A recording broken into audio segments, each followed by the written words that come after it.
Hello दोस्तों, नमस्कार। मैं सभी भाइयों को जो RS मेंस का एग्ज़ाम देंगे 16-17 जून को दिन शुभकामनाएं। आप अच्छे से एग्ज़ाम दें। 21,000 के लगभग स्टूडेंट हैं और 16-17 जून को एग्ज़ाम है। इससे कुछ पोस्टपोन वगैरह का कुछ ऐसा चल रहा है ट्रेंड, लेकिन आप इसको मान के ना चलें और मेरे हिसाब से एग्ज़ाम टाइम पे ही होंगे। और कुछ आज 11 जून तक हो गई, इससे 5 दिन और हैं। तो कुछ चीज़ें हैं इंपॉर्टेंट जो मैं आपको बताना चाहूँगा।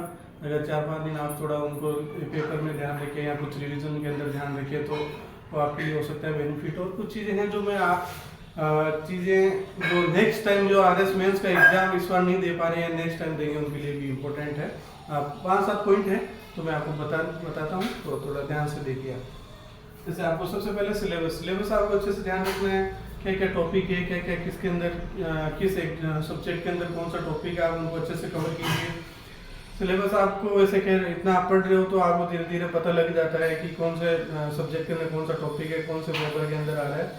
उसके बाद में ये थोड़ा इम्पोर्टेंट उनके लिए भी हो जाता है जो मेंस मतलब नेक्स्ट मेंस देने की प्रयास में है या उसकी तैयारी कर रहे हैं। ठीक है। अब सेकंड इम्पोर्टेंट चीज़ है कि जो पूछा जाए उसी का आपको उत्तर लिखना है, उसी से संबंधित लिखना है, उससे रिलेवेंट लिखना है। आप अनावश्यक चीज़ें ना लिखें।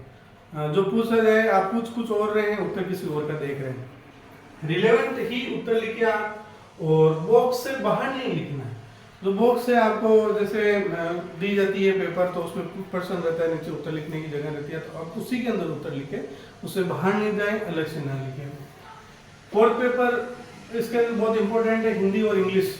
हिंदी इंग्लिश हमेशा मैंने जो भी RS बने हैं या जो मेरे फ्रेंड हैं जो इस बार मेंस देंगे, पिछली बार भी मेंस दिया तो उन्होंने, तो वो एक ही चीज़ बोलते हैं कि आप फोर्थ पेपर आप अच्छे से पढ़िए। फोर्थ पेपर हिंदी इंग्लिश आपके सिलेक्शन यही करवाता है, 200 नंबर का रहता है। तो इसमें अगर आप 120, 25, 30 नंबर ले आते हैं तो आप मान के चलिए कि पिछले बार 262 नंबर कट ऑफ गई, तो आप 800 में से 262 गई। फिर इस बार थोड़ी टाइट मार्किंग होगी, फिर भी 350 से 800 भी आती है, तो आप 150 के आसपास नंबर इसके अंदर 120 से 150 ले आते हो। तो पीछे बाकी के सब्जेक्ट के अंदर आपको 200 नंबर लाने रहते हैं, 600 में से 200, और इसमें आप 150 ले तो 350।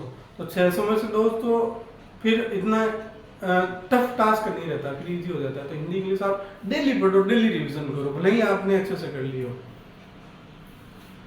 फैक्ट्स लिखे, जो पूछा है ये, जैसे मैं बता रहा हूँ, फैक्ट्स आप लिखिए, फैक्ट्स लिखने की कोशिश कीजिए। कुछ लिखना है आपको तो आप उसके अंदर लिखे जा रहे हैं ऐसे वैसे, लेकिन जगह जगह फैक्ट्स के द्वारा आप समझेंगे तो आपको आपका जो उत्तर है वो थोड़ा अच्छा लगेगा, और जो पढ़ने वाले हैं उनको भी थोड़ा अट्रैक्टिव लगेगा, और आपको मेरे हिसाब से अच्छे स्कोर मिलेगा। साइंस आपकी स्कोरिंग है, ज्योग्राफी आपकी स्कोरिंग है। आप साइंस पे और ज्योग्राफी का भी लगातार साथ में रिवीजन, हालांकि सभी का करना है रिवीजन, ऐसा नहीं कि पर्टिकुलर इनका इसका इनका ही करें ना, लेकिन ये थोड़े आपकी स्कोरिंग है, आप थोड़ा स्कोर ला सकते हैं। एक आप क्वालिटी रिवीजन आपको सबसे पहले आपको ये पता करना है, आधा 1 घंटे आप बैठिए, एनालिसिस कीजिए कि मेरे को क्या पढ़ना है, क्या इंपॉर्टेंट है, क्या मैंने नहीं पढ़ा है, किसका रिवीजन करना है। क्योंकि जो अभी एग्जाम दे रहे हैं उनके लिए तो आप नई चीज को लेके बैठोगे रिवीजन में तो खूब टाइम लग जाएगा, मेरे को नहीं लगता। आप एनालिसिस कीजिए कि जो मैंने चीजें हैं जो 1-2 बार मैंने कर ली, लेकिन उनको एक बार मेरे में कॉन्फिडेंस नहीं आ रहा, उनको आप अच्छे से पढ़ लीजिए, इजी चीजों को पढ़ लीजिए, क्योंकि आप सब कुछ कवर करके सब कुछ 5-5, 6 बार रिवीजन नहीं कर सकते। तो अब क्योंकि दिन का हाँ नेक्स्ट जो तैयारी कर रहे हैं तो उनमें आप एनालिसिस करते जाइए, रोज पढ़िए, रोज थोड़ा थोड़ा उसका रिवीजन कीजिए, साप्ताहिक रिवीजन कीजिए। तो क्वालिटी रिवीजन पे बहुत ही फोकस करना है आपको, बहुत इंपॉर्टेंट चीज है।